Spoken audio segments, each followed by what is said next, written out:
Assalamualaikum warahmatullahi wabarakatuh. Ketemu dengan saya Agung Ginarcito. Kali ini saya akan membahas mengenai laporan konsolidasi menggunakan metode biaya atau cost method. Yang saya bahas kali ini adalah laporan konsolidasi setelah tahun akuisisi. Kita lihat soalnya. PT PKN telah melakukan akuisisi pada PT Stan pada 1 Januari 2015.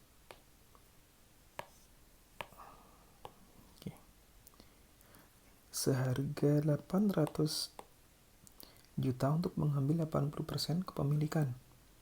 Kemudian pada saat diakuisisi ekuitasnya S sebesar 800 juta. Apabila ada perbedaan nilai wajar dan nilai tercatatnya, dialokasikan ke building under value dan equipment over value.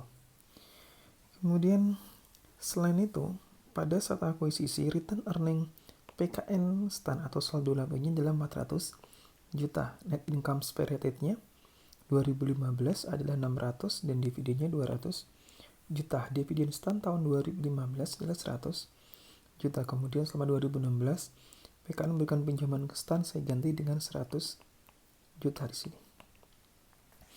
Dan belum dibayar sampai dengan akhir 2016.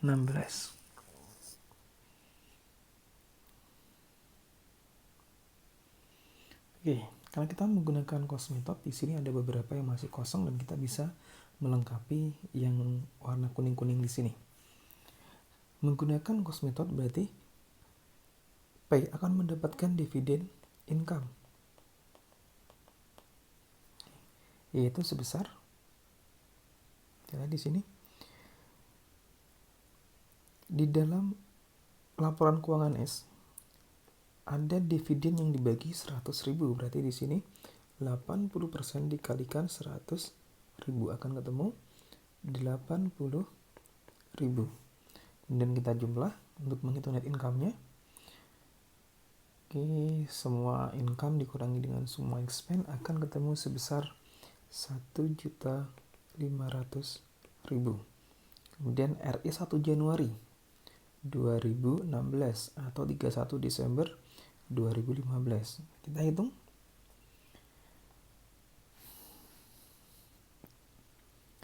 Pada saat akuisisi 1 Januari 2015,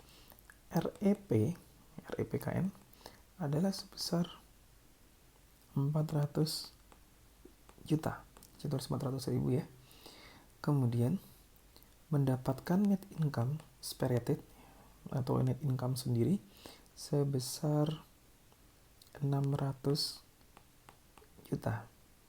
Kemudian dapat dividen income karena menggunakan cost method, yaitu sebesar 80% dikalikan dengan, kita lihat di sini, dividen Stan 2015 100 juta dikalikan 100 juta 80.000. Kemudian dikurangkan dengan dividen yang dibayarkan oleh P, yaitu sebesar 200 juta minus 200.000. Kemudian kita jumlah 4 tambah 6 1 kurangi 2 8 tambah 80 880.000. Kan di sini kita tulis 880.000. Kemudian kita hitung RE-nya 31 Desember 2016. 31 Desember 2016 1,5 juta tambah RE beginning dikurangi dividen 200 akan ketemu sebesar 2.180.000. Kemudian RE di sini kita pindahkan ke RE di sini karena sama, yaitu sebesar 2.180.000. Kemudian ada jumlah di sini liability plus ekuitas 1.250.000, 1.500.000, 5 juta tambah 2.180.000 akan ketemu sebesar 9.930.000. Total liability dan ekuitas itu sama dengan total aset di sini 9.930.000. Berarti kemudian kalau kita menggunakan cost method, investment in S-nya akan selalu sama nilainya, nggak akan berubah, itu sebesar 800.000, sehingga cash-nya akan bisa ketemu. Dia 9930 dikurangi 400.000, kurangi 1.400 sampai dengan dikurangi 2 juta. Hasilnya adalah sebesar 3.030.000. Jadi di sini ini sudah lengkap. Kemudian kita lihat lagi, untuk pertama kali dalam mengerjakan laporan konsolidasi kita harus bisa mengidentifikasi ekses. Jadi yang pertama kita identifikasi ekses.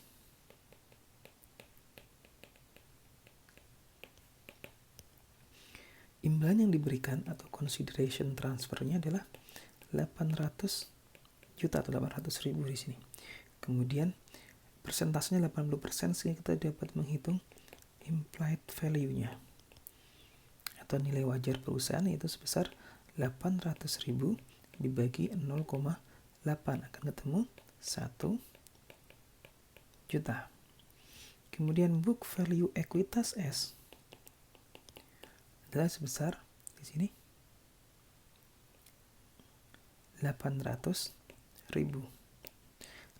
juta atau 800.000, sehingga ada ekses sebesar 200.000. Kemudian kita alokasikan.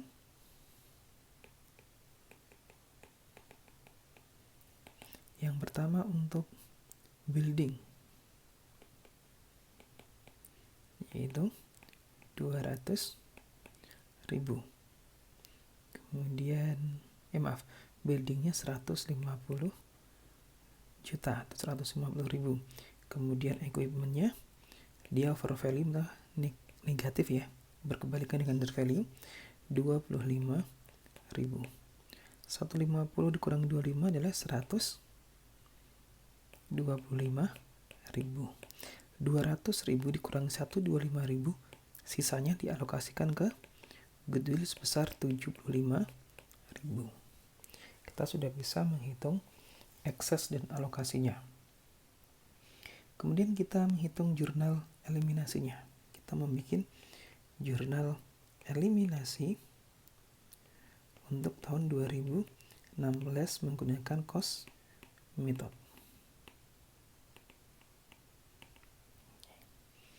Yang pertama, karena dia di tahun setelah akuisisi, maka kita akan melakukan update investment in S. Jurnalnya adalah investment in S pada return earning beginning, yaitu sebesar 80% dikalikan perubahan ekuitas S dikurangi dengan atau plus minus amortisasi ekses, yaitu 80%. Perubahan ekuitasnya kita lihat pada saat dibeli RE-nya laba ditahannya 200 juta. Karena di sini kan asumsinya common stock-nya tidak berubah, yang berubah berarti hanya laba ditahan 100 juta. Kemudian di dalam laporan worksheet-nya kita lihat bahwa RE-nya RE beginning-nya sudah menjadi 300 juta atau 300.000. Berarti ada kenaikan sebesar 100.000. Kita di sini berarti ada 100.000. Kemudian eksesnya kita lihat. Building itu dapat digunakan 10 tahun. Berarti masing-masing tahun adalah 15.000 under value. Kemudian equipment-nya dapat digunakan 5 tahun. Berarti masing-masing 5.000. Nah, di sini kita akan bisa melanjutkan dikurangi 15.000 karena dia under value, ditambah dengan 5.000. 10.000 90 kali 80 ketemunya 72.000. Berarti investment in S pada return earning beginning sebesar 72.000. Kemudian yang kedua, kita lakukan eliminasi investment in S. Oke. Eliminasi investment in S. Maaf, saya di sini saya ganti A, di sini B ya, di sini B. Eliminasi investment S berarti kita hapus return earning S-nya beginning, common stocknya S. Kemudian kita munculkan excess atau unamortized excess di sini. Ya, saya lengkapkan unamortized excess. Kemudian di sini investment in S. Kemudian pada NCA beginning. RE-nya adalah RE awal tahun, bukan pada saat diakuisisi, tapi RE awal tahun itu tadi RE-nya adalah sebesar 300. Sini ya, RE-nya 300 juta. Maka di sini 300.000, common stock-nya 600. Kemudian unamortized excess-nya, excess tadi 200.000. Kemudian sudah diamortisasi untuk tahun 2015, untuk buildingnya 15.000. Kemudian untuk equipment-nya 5.000, berarti masih 190.000. Investment in S-nya yaitu sebesar awalnya 800.000 ditambah 72.000, berarti di sini 872.000. Kemudian NCA beginning-nya adalah sisanya, akan ketemu 218.000. Angka di sini ini harus sama dengan kalau ini dijumlah dikalikan dengan 80%. Di sini. Kemudian kalau dikalikan 20%, hasilnya harus sama di NCA beginning. Silakan dicek, hasilnya pasti sama ya. Kemudian yang C, amortisasi ekses.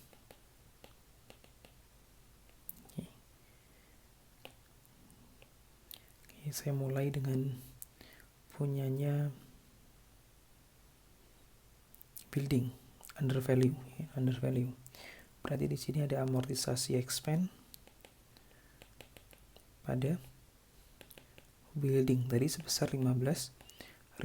Kemudian ada equipment di overvalue pada amortisasi expand sebesar 5.000. Kemudian jangan lupa ini saya ganti D. Kemudian yang E, capainya di sini. Yang E adalah karena menggunakan cost, kemudian S membagikan dividen di sini.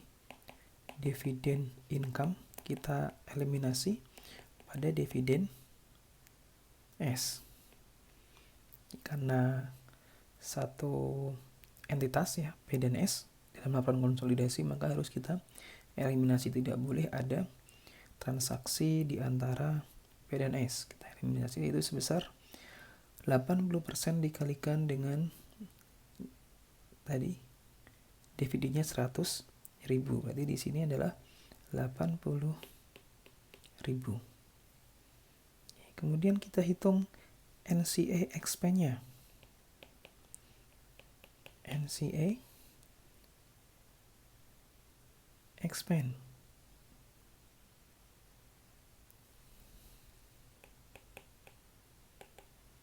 Kemudian ada dividen S, kemudian ada NCA ending.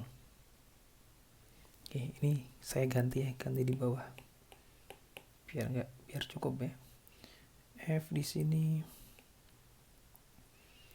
NCA expand, kemudian dividen S, kemudian NCA ending. Untuk menghitung NCA expand di sini adalah 20%, karena kan P memiliki 80, berarti NCA-nya adalah 20%, dikalikan dengan net income S di plus minus amortisasi excess. Jadi di sini 20% dikalikan net income S-nya adalah 400.000. Di sini berarti 400.000 dikurangi dengan ini amortisasi untuk building 15.000 ditambah dengan 5.000 untuk yang equipment. Hasilnya adalah 20% dikalikan dengan 390.000. akan ketemu 78.000. Maka di sini 78.000, dividen S-nya di sini 20% dikalikan 100.000. Berarti di sini dapat 20.000. Sisanya 58.000 adalah NCA ending. Kemudian kita lihat di sini. Di sini ada unamortized excess. Maka kita harus jabarkan isinya apa saja unamortized excess tersebut. G, berarti kita tadi ada goodwill, kemudian ada building, karena dia under value berarti dia ada di sebelah debit, kemudian over value-nya equipment ada di bagian kredit. Sisanya di sini adalah unamortized excess. Goodwill-nya tidak diamortisasi sebesar 75.000. Building-nya berarti karena di sini adalah di awal tahun, berarti building-nya adalah 125.000 dikurangi 15.000 karena sudah di 1 tahun diamortisasi 135.000. Equipment-nya juga sama. Equipment-nya adalah 25.000, sudah diamortisasi 5.000, berarti masih 20.000. Amortisasi excess-nya 190.000. Kalau kita jumlah sama ya, 210 di sini 210.000. Berarti sudah selesai jurnal eliminasi kita, tinggal nanti kita masukkan ke sebelah sini. Yang perlu diperhatikan di sini adalah di dividen ya. Kalau misalnya di bagian pay di sini ada dividen receivable dan dividen payable, berarti di sini belum dibagi, hanya diumumkan saja. Maka nanti harus kita eliminasi dividen payable pada dividen receivable. Kalau di sini sudah dibagi, maka kita hanya menjurnal dividen income pada dividen S saja. Kemudian kita masukkan yang pertama adalah update investment in S. Jadi di sini update investment in S, huruf A-nya adalah investment in S pada RA beginning. Investment in S di sini huruf A di sebesar 72.000. Kemudian pada RA 1 Januari di sini 72.000. Maaf, ini huruf A. Kemudian yang B, eliminasi investment in S. B-nya berarti ada RA 1 Januari sebesar 300.000. Kemudian ada common stock B 600.000. Kemudian ada unamortized excess di sini, yaitu B sebesar 190.000. Kita di sini ya 190.000. Investment in S-nya harus kita eliminasi, kita hapuskan. 800.000 ditambah 72.872.000. Maka di sini B-nya 872.000. Ini 800 ya tadi ya. Kemudian yang B lagi lah NCA beginning. B yaitu sebesar 218.000. Kemudian yang C di sini adalah amortisasi building dan amortisasi equipment. Amortisasi expense. Jadi di sini amortisasi expense saya masukkan ke operating ya. Saya masukkan ke operating atau ke depresiasi, nggak ada masalah, tapi di sini saya masukkan ke operating expense. Yang C, amortisasi expense tadi sebesar 15.000 pada buildingnya sebesar 15.000. Kemudian yang D adalah 5.000. Equipment-nya 5.000. Equipment-nya 5.000. Kemudian yang E, lihat yang E di sini. Dividen di sini ya, dividen ya. Dividen income pada dividen S. Dividen income E itu di sini ya. Dividen income-nya 80.000. Dividen S-nya 80.000. Kemudian EF, NCE expand 78.000. NCE expand di sini ya. NCE expand 78.000. Dividennya adalah 20.000. NCE endingnya adalah 58.000. Kemudian amortisasi unamortized excess. G, goodwill dulu. G, goodwill 75.000. Kemudian building tadi masih 135.000. Kemudian di kreditnya ada equipment masih 20.000 dan amortized excess-nya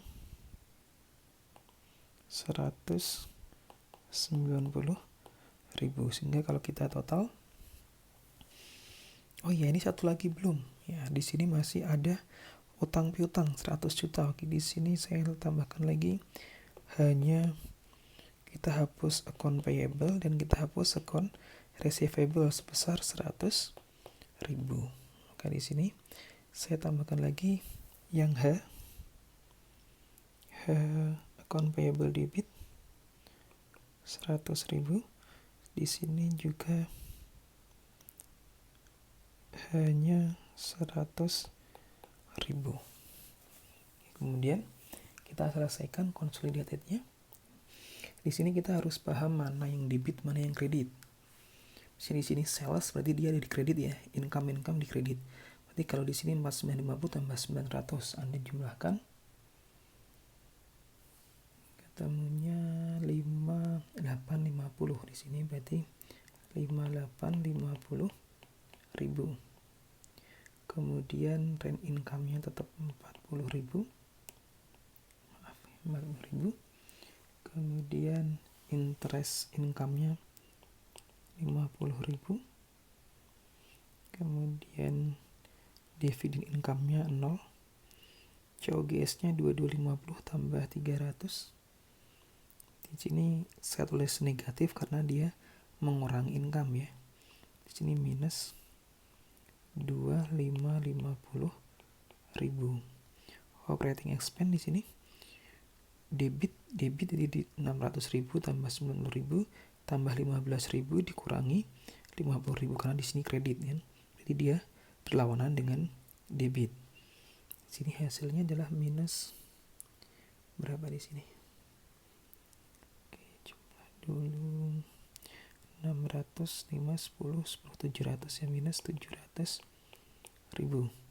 Kemudian trend expense-nya minus 195.000. Kemudian depreciation expense-nya kita jumlah minus 375. Kemudian interest expense-nya minus 310.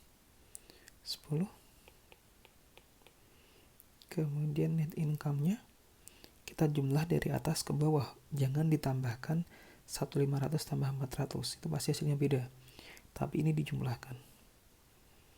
Oke. Hasilnya adalah net income, net income-nya belum kita isi karena masih ada NC expense, saya lupa di sini. NC expense-nya di sini minus 78.000. Oke, di sini kita jumlah, baru akan ketemu consolidated net income di sini ya. Consolidated income di sini akan ketemu 1.732.000. Oke, berarti ini adalah consolidated net income. Mau ditanyakan berapa net income konsolidasi? Jadi hasilnya adalah 1.732.000. Kemudian kita lanjutkan lagi. Untuk dividen di sini minus 200 tambah minus 100 ditambah 80 ditambah 20, berarti akan ketemu minus 200.000. Sehingga RE endingnya 1.732.000. Maaf, di sini RE-nya belum kita tulis. RE-nya kita lihat di sini 800 ditambah 300 dikurangi 300 tambah 72, berarti 880 ditambah 72 berapa nih ya? 952 di sini 900. Maaf.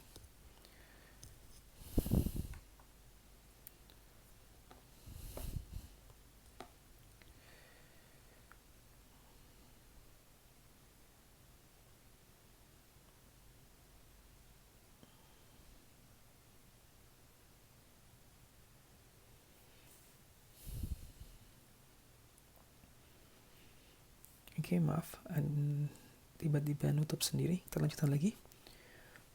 Oke, kita harus ulang dari atas di sini ya. Net income-nya belum, kemudian NCA expense-nya minus 78.000. Oke, minus 78.000 di sini. Kemudian consolidated income-nya, Anda jumlah di sini consolidated income-nya. Jangan ditambahkan net income ke kanan ya, tapi dari atas ke bawah. Hasilnya adalah consolidated income-nya sebesar 1.732.000. Kemudian return earning-nya 880 tambah 300 kurangi 300 tambah 72, 952.000. Kemudian dividennya 100 di sini 100 0, berarti minus 200 di sini. Sehingga nanti RE endingnya adalah sebesar 2484.000. Di sini nanti juga sama ya, berarti di sininya 2484.000 ini sama. Oke, kemudian kita jumlah ke kanan cash 3630 tambah 750 akan ketemu cashnya sebesar 3780.000.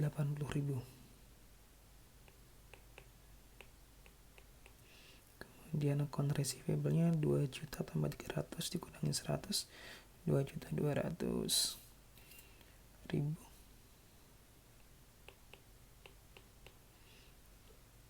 Kemudian inventory-nya 950.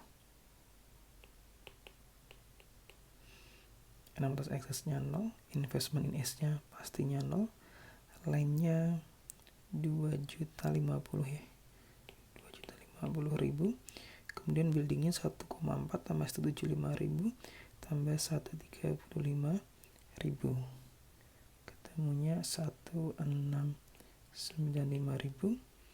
Kemudian equipment-nya 400 tambah 25 ditambah 5.400, 400 tambah 25 tambah 5.000 dikurangi 20.000 ya, 425, 430 dikurangi 20, 410.000. Kemudian goodwill-nya 75.000. Total asetnya 11.160.000. Ini saya kotakin ya. 11.160. Kemudian kita lanjutkan ke bawah. Account payable-nya dijumlah 1.250 tambah 250 dikurangi 100. Ini dikredit, labelnya dikredit, kemudian ini debit, maka akan menjadi kurang.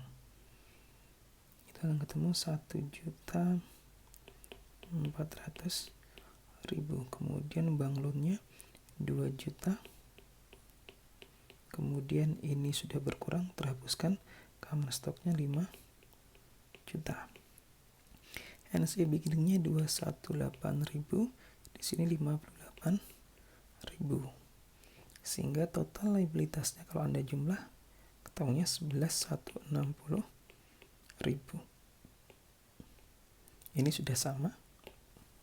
Oke, berarti sudah seimbang. Gampang bukan? Silakan nanti dikerjakan lagi. Nanti file ini akan saya lampirkan. Terima kasih. Wassalamualaikum warahmatullahi wabarakatuh.